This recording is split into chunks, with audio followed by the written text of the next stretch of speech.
Nos dejan tierra arrasada, pero no me quejo. Esas fueron declaraciones de Alberto Fernández hace algunos días y quizás es el diagnóstico más certero que se puede hacer a 2 meses de que Mauricio Macri termine su presidencia.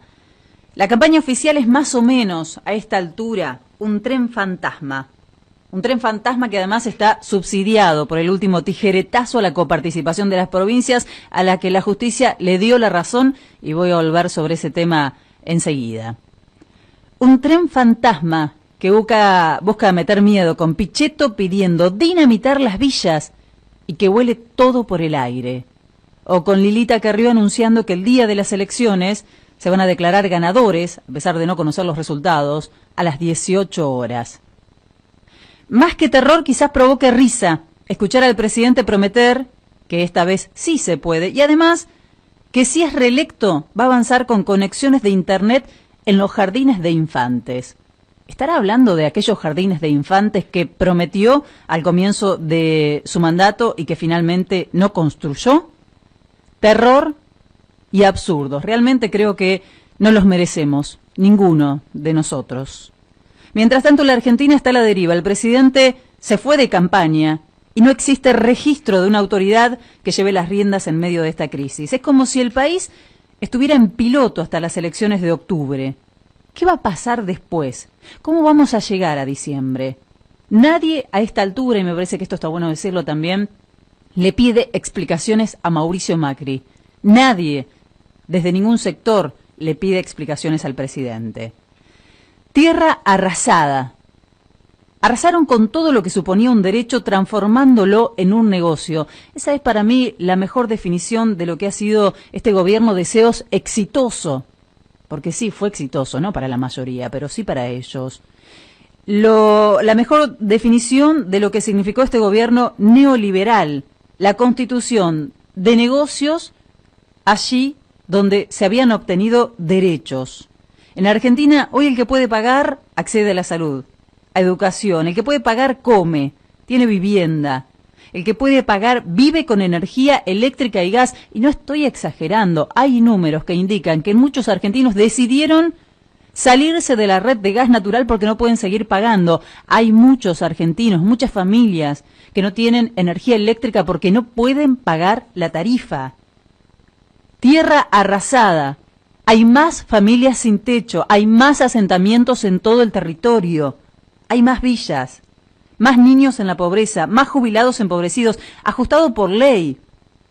El desprecio absoluto a los trabajadores, en definitiva, pero ejercido con una violencia institucional extrema hacia los más débiles, hacia los más vulnerables, en este caso los trabajadores pasivos. El industricidio que se llevó a cabo favoreciendo además la concentración en todos los ámbitos también es una característica de este gobierno. La descripción de la realidad en estos 4 años, hay que decir, se vuelve tediosa, se vuelve reiterativa, pero ha sido una constante. El empobrecimiento en todos los términos, los retrocesos, mire uno hacia donde mire, económicos y sociales, pero también, y es grave, políticos e institucionales. Esta semana la Corte le dio la razón a las provincias que habían reclamado por el ajuste que significó la eliminación del IVA en determinados productos, que dicho sea de paso, esos productos nunca dejaron de aumentar, y por las modificaciones en el impuesto de las ganancias. Claro, esto ocasionó una merma en los fondos coparticipables. Le reclamaban al presidente las provincias que no podían seguir bancándole la campaña a costa de poner en riesgo el pago de salarios y el bienestar de los ciudadanos y de las ciudadanas de cada una de esas provincias. Y además le pedían respeto por las instituciones y por la división de poderes, porque era el Congreso el que debía, en todo caso, autorizar cualquier modificación impositiva que pudiera realizarse. La Corte les dio la razón, la justicia les dio la razón, y ahora Mendoza parece que también podría ir a la justicia. Cornejo está respirando un poco más tranquilo después de las elecciones en esa provincia, tuvo algunos exabruptos liberadores en la semana, y dicen que podría terminar de despegarse de Mauricio Macri. El fiscal por segunda vez de la provincia le pide autorización justamente para ir a la justicia por este tema. Y la verdad que despegarse de Mauricio Macri es una estrategia que Cornejo viene utilizando ya desde hace bastante tiempo. Después de todo, ¿quién podría culparlo al radical cuando hay intendentes de la provincia de Buenos Aires que están enseñándole a la ciudadanía o recomendándole que corte boleta? María Eugenia Vidal también podría ir en ese sentido, porque permanecer inactiva, no ir a la justicia por la merma de los fondos coparticipables, podría significar que termine su mandato con una denuncia por parte de la oposición por no defender los intereses de la provincia. Así que es un tema que podría tener novedades en el transcurso de la semana. La debacle en las provincias es tierra arrasada, vuelvo a lo mismo. Volver a poner cada cosa en su lugar va a llevar tiempo, desde la eliminación del FOFESO hasta el retiro de subsidios en servicios básicos, desaparición de programas, inexistencia de obra pública. Todas estas medidas, estas políticas del gobierno nacional se traducen hoy en deuda y en pobreza.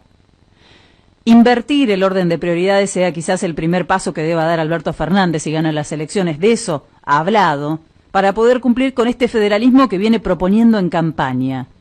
El desprecio del gobierno hacia el interior del país es otro distintivo de esta época, quizás poco destacado por la centralidad con la que se construye la información hoy en nuestro país, pero contundente si uno se remite a los hechos. El candidato de Cambiemos admitió esta semana que sobreprometió, la verdad que hay que felicitarlo por la capacidad para encontrar eufemismos. Sobreprometió dominar la inflación, ¿no? Esa es la excusa. Parece que se fue de mambo prometiendo. Sobreprometí manejar la inflación. Sobreprometió Macri y le sobrecreyeron.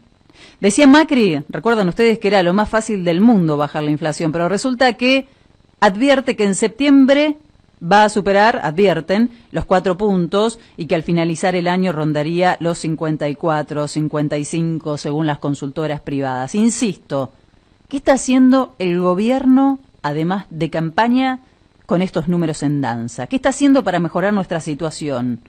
¿Alguien puede enumerar acciones de fondo que se estén tomando para salir de la catástrofe más allá de los engaña pichanga de campaña? Porque falta mucho de acá hasta diciembre, ¿eh? Este modelo además apuntó a dejar tierra arrasada para los trabajadores, el objeto de odio predilecto de los CEOs, los gremialistas, los laburantes, los militantes, la grasa. Flexibilizaron las condiciones y adelgazaron los bolsillos, pero quizás el acto de esta semana, con la CTA y la CGT, luego de 28 años, sea un efecto indeseado por el macrismo. Después de años de discusiones, los trabajadores, al igual que el campo popular, saben dónde tienen que pararse.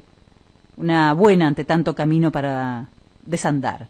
Un proceso que el propio Yasky, lo escuchaban ustedes, describió como una transición en la central obrera que comienza una nueva etapa.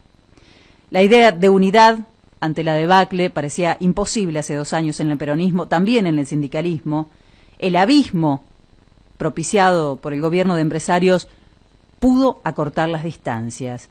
Se va a necesitar de esa unidad después de octubre y fundamentalmente después de diciembre, cumplidos los objetivos electorales, la tarea titánica de gobernar, de restituir derechos y además de pagar las deudas en tierra arrasada, solo será posible con consensos y un poco de eso que siempre nos falta, empatía con los que menos tienen, con los que más perdieron. Esa sin dudas deberá ser la prioridad.